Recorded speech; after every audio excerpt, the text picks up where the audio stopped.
Hola chicos, bienvenidos a un nuevo vídeo. Yo soy Jess Carter y hoy os enseño a hacer este delicioso mug cake de Oreo en taza con 2 ingredientes y en tan solo 1 minuto. Como siempre, tenéis la lista con los ingredientes en pantalla y en la cajita de información. ¡Empezamos! Lo primero que haremos será separar 6 galletas Oreo en 2 platos hondos. En uno pondremos la crema y en el otro la galleta.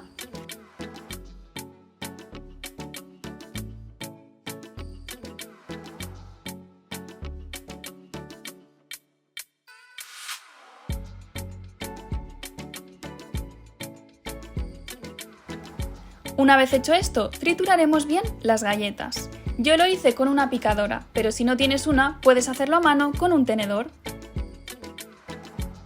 Ahora pasaremos el polvo de Oreo a una taza apta para microondas y de manera opcional podemos añadir 1/4 de cucharadita de levadura química o polvo para hornear. Seguidamente añadiremos 5 cucharadas de leche. Yo primero añadí 4 cucharadas y cuando vi que la mezcla estaba un poco espesa le añadí una más.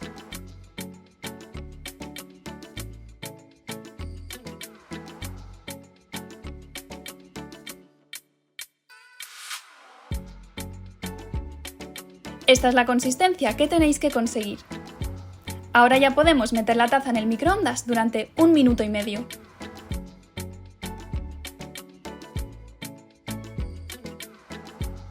Y ya tenemos nuestro bizcocho de Oreo en taza. Ahora vamos a preparar la crema para decorarlo. Lo que haremos será calentarla 20 segundos en el microondas y añadirle una cucharadita de leche. Mezclaremos muy bien y ya podremos repartirla por encima del bizcocho para decorarlo.